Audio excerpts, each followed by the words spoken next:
3 stratégies pour augmenter sa productivité et être libre par la suite. Chose qui me semble logique. Ouais. C'est pour cela d'ailleurs que j'ai rajouté ces quelques mots. Et être libre par la suite. Étant donné que, quelle est la définition de la productivité? Effectuer un maximum de choses en un minimum de temps. Signification, si tu es capable en 1 heure de temps de faire ce qui te prenait 3 heures de temps, tu vas avoir davantage de temps, sans pour autant le posséder parce que le temps ne fait que de s'en aller. Mais du moins tu pourras l'utiliser différemment. Tu seras, entre guillemets, maître de ton propre temps. Parce qu'il y a toujours des choses que l'on doit faire, seuls nous pouvons faire.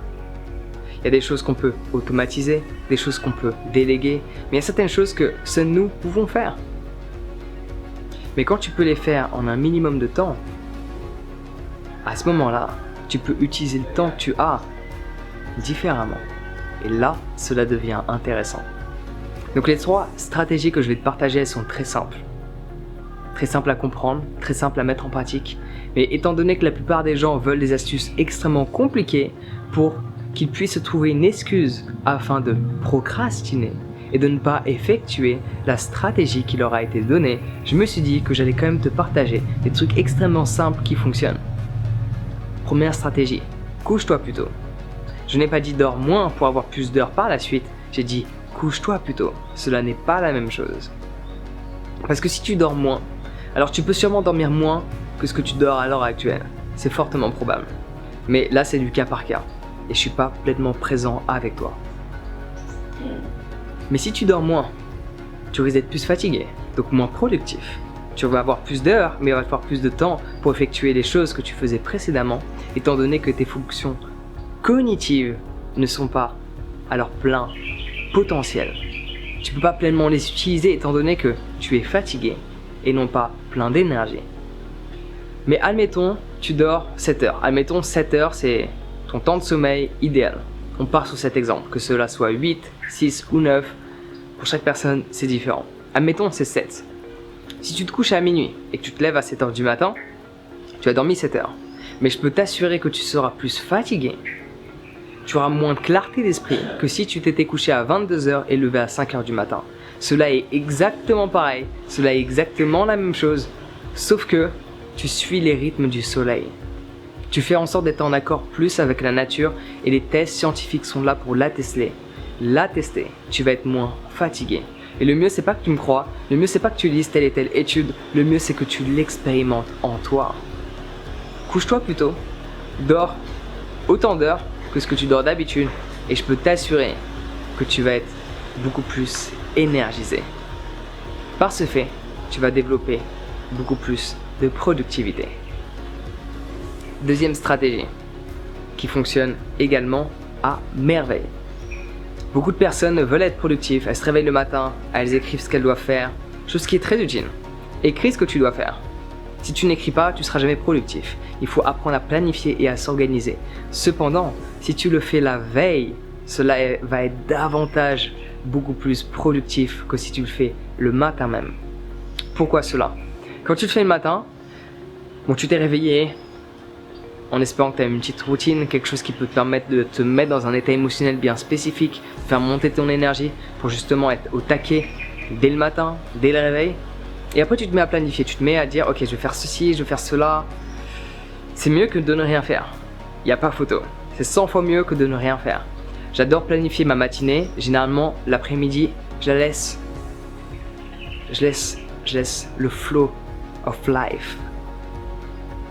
Je laisse les choses à venir, je laisse les choses arriver à moi, se manifester. J'aime bien m'organiser le matin, je fais en sorte que toute ma matinée soit organisée à la minute près. Mais l'après-midi, j'aime bien voir où est-ce que je vais aller. Laisser un peu d'improvisation, c'est ma manière de fonctionner. Pour que je puisse pleinement profiter de l'instant présent et non pas uniquement matérialiser quelque chose dans un futur qui n'est même pas encore présent. Donc j'aime bien avoir ces deux aspects, l'aspect planification, travail. Alors ça peut m'arriver de travailler toute la journée, chose qui m'arrive assez fréquemment. Mais ça m'arrive très fréquemment également que les après-midi ne se passent pas du tout comme prévu parce que je les ai laissées ouvertes aux opportunités pour qu'elles arrivent dans ma réalité. Mais quand tu planifies le soir, quand tu écris ce que tu dois faire le soir en comparaison avec le matin, le jeu est complètement différent. Étant donné que toute la nuit, ton subconscient est actif et il va pouvoir réfléchir à comment faire pour faire en sorte d'accomplir toutes ces tâches que tu t'es données pour le lendemain. Tu as beau dormir, mais ton cerveau ne dort pas pleinement, il est toujours actif. À quoi il pense? Si tu écris tes objectifs du lendemain le soir avant de te coucher, il y a de grandes chances que le soir, pendant que tu dors, tu y penses. Chose qui te donne un gros avantage en comparaison à si tu écris tes objectifs le matin même. Troisième stratégie, extrêmement puissante, pour être extrêmement productif. C'est ce qu'on appelle block time. Alors si tu travailles dans un bureau, tu peux mettre block time sur ta porte. Si tu travailles chez toi, tu peux mettre block time sur ta porte aussi. Ce que block time signifie, c'est aucune distraction pendant peut-être 1 heure, peut-être 2 heures, peut-être 3. Alors fais attention parce que 3 heures non-stop, c'est pas bon. Faut faire des petits breaks entre temps. Mais si tu fais 1 heure non-stop, après tu t'offres un petit break de 5 à 10 minutes, admettons, pourquoi pas. Quand tu fais un petit break, ça te permet de te ressourcer, fais des sauts sur place, change ton rythme cardiaque, accélère ta respiration, recalme-toi et repars bosser. Et là, je peux t'assurer que tu vas être extrêmement productif. Ce qu'on appelle block time, c'est un moment de non-distraction.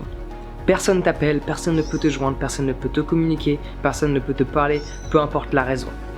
Et c'est 1 heure que tu fais ça. Il n'y a rien qui nécessite toi maintenant sous 1 heure. S'il y a une personne de ta famille qui est hospitalisée, le fait que tu sois là sous 1 heure ne va rien changer.